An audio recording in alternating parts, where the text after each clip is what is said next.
Hey everybody, and welcome to the very first ever Christmas episode of Speak Plainly with me, your host, Owl Medicine. Since this week is the build up to Christmas week, I figured I'd talk a little bit about Christmas. There's a ton of conversations happening about Christmas, which is why I originally was like, no, I'm not going to talk about Christmas.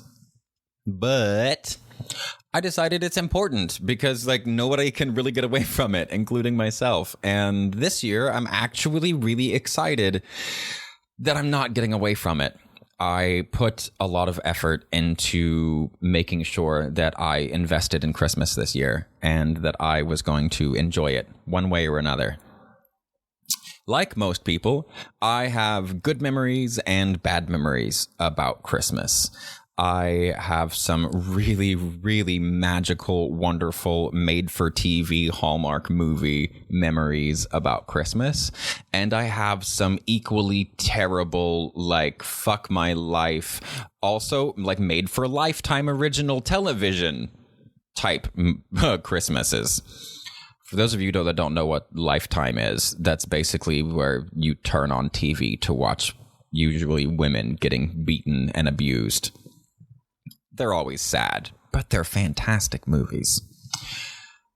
So, since I've got good and I've got bad, I have to recognize something that, because I'm a living biological being, my brain prefers to focus on the bad because it still thinks somehow in 2021 that focusing on all the negative things all the time is somehow going to help keep me alive. I'm a little bit annoyed that my programming still thinks that way because it's been a good while. It's been a good at least few generations since that's been really, really super useful. But at any rate, that's the laws of nature, so I digress.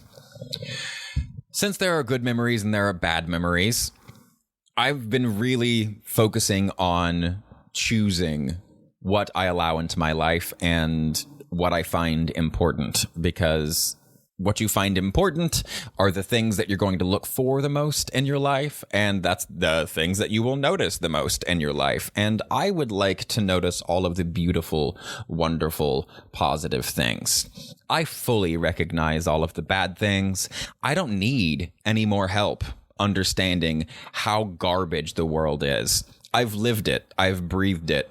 I know firsthand how terrible this place can be. And I'm not going to waste my life focusing on that. It's been horrible, and I'm over it. I'm over the trash. I'm over the garbage. So I'm going to focus on how great it can be. So for those of you who don't know, my brother died a few days before Christmas in 2007. My grandfather, who was also my father figure, died Thanksgiving of 2007. That was a really crappy year. I spent 2008 extremely drunk. And I wasn't even 21 yet. But that's what happens. So I have horrible memories surrounding Christmas and Thanksgiving and the holidays just in general.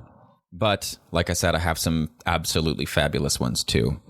So that's what I'm going to focus on. I wanted to share my favorite fabulous memories with you.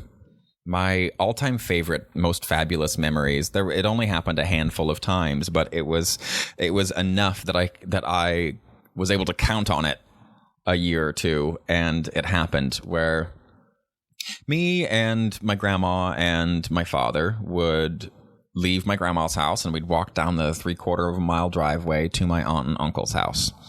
And my aunt and uncle were and are just the sweetest people. They are awesome. Just, good salt of the earth people. The kind of people that other Christians wish they were. That's the kind of people they are. And they are Christian. And they're wonderful, wonderful human beings. And so I always loved going over there. Plus, my aunt could really sing. She had a beautiful, round, high, like angelic soprano voice. And so she would sing lead, and my father would sing lead, mostly because they couldn't sing harmony. They couldn't carry a tune doing harmony. So my grandma would sing harmony, and I would sing harmony, and we'd switch off on who was singing tenor and who was singing alto, and I would sing bass. My grandma couldn't quite sing bass. She had a great range, but she couldn't sing bass. But she'd sing alto, and she'd play the piano while doing it. And this is also when I found out that Christmas music is way harder than most other like hymn type music, which is what we played, like the only music I could play on the piano. Still, the most of the music that I know how to play on piano is all gospel, because that's all I listened to and all I played when I was learning at 18.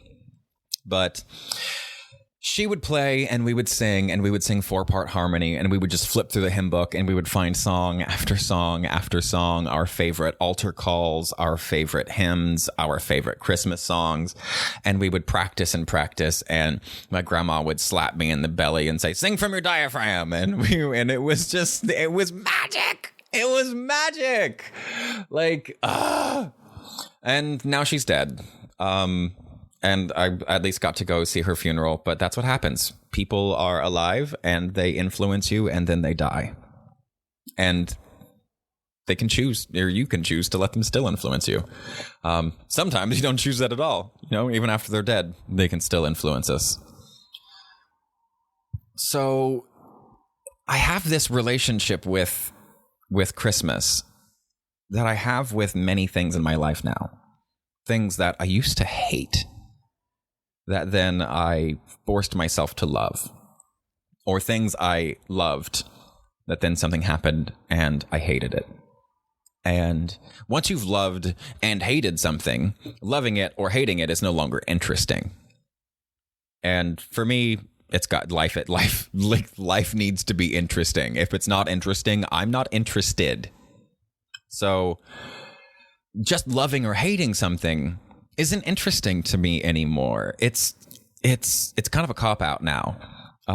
When you're young enough, it's not a cop-out, because it is how you experience something. You experienced Christmas. It was marvelous. It was wonderful. It was good. It was overall good. Whatever. You decide that you like it. It was a terrible experience. You decide that you don't like it. Once you've had like pinnacle both, like great and terrible memories, loving and hating something doesn't do it anymore. It doesn't fit.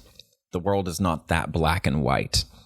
And that is freaking power to me, man. Like, to be able to move through something that you have loved and that you have hated, and to experience it again openly and willingly, knowing that there will be wonderful things and that there will be terrible things.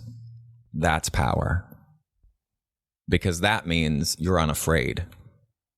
And that's not to say that I live my life unafraid. I live my life as afraid as anybody else. I just don't let it win. And that's what I love about this Christmas now. That's what I love about life at this age. Or at this level of awareness, whatever.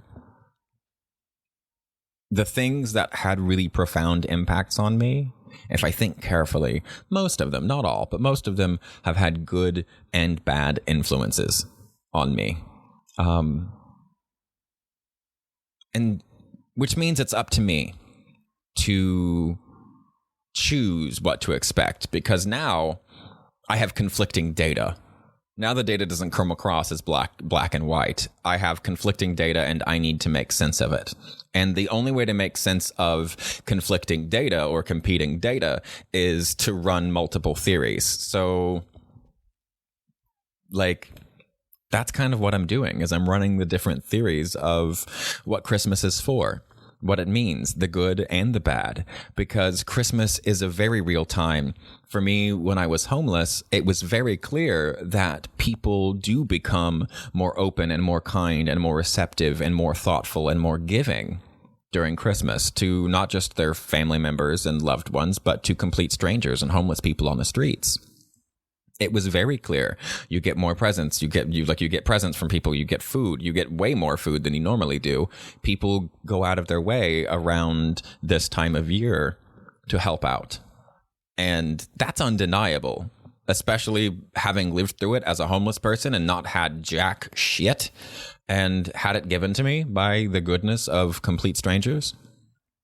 There are wonderful things that happen at Christmas. There are also garbage things that happen at Christmas, like the endless consumerism that is destroying the planet. And according to who you are and what you focus on and what is important to you in your life, you're going to love or hate Christmas according to that, or love or hate Christmas according to this other thing. And essentially, that's kind of like being a single issue voter. It's basing your decision on a very complex, interdependent, dynamic, and context-dependent situation off of one single aspect of the situation. And sure, that's valid. That is totally valid. Do you, boo-boo? But you're missing a big part of the picture. And you might get it later, so it's fine. Don't worry about it too much. I'm just very glad that I'm at a place in my life where I'm no longer missing the larger picture of understanding the beauty of the dynamics and the interactions. So, yeah, lots of good stuff, lots of bad stuff when it comes to Christmas. But here's a new thing. Well, here's a really old thing. There was just a few days ago a video that I watched that brought up a bit of the Christmas story in a new light to me. And I thought this was really interesting and I wanted to share it with y'all. I don't know the validity of this, and nobody else does either, because you're essentially having to ask historians and theologians and archaeoastronomers and that sort of thing. I'm none of those things. I'm just really interested in cool stuff. And this, I think, is cool. So we've all heard that the Christmas story, Jesus and like Santa and all the stuff that we do was all ripped off of the pagans. Well, that's really limited as well. That's kind of like the whole single issue voter thing, because turns out, like most of us also know that there were lots and lots of other Jesuses before Jesus. And there were lots of other stories about some dude being born by a virgin around the solstice, dead for a little while, rose again, and saves the earth for an age. So, cool story, bro. Where does it come from? Because what I'm trying to say here is that we didn't steal, or that Catholicism, Christianity, colonizers, whatever the hell you want to call it, did not steal the Christmas story from pagans. Because it wasn't just the pagans. It was the pagans and the Buddhists and the Hindus and the Egyptians and like the ancient Serbians and all kinds of groups of people from all over the world with all kinds of languages have almost identical stories from far before white people ever showed up in there to colonize them. They have very similar stories about different people throughout different ages that have very weird ties. Because it's like not just those things I previously said, but they're like born of a virgin, and a lot of them were born on December 25th, were dead for 3 days, and rose again.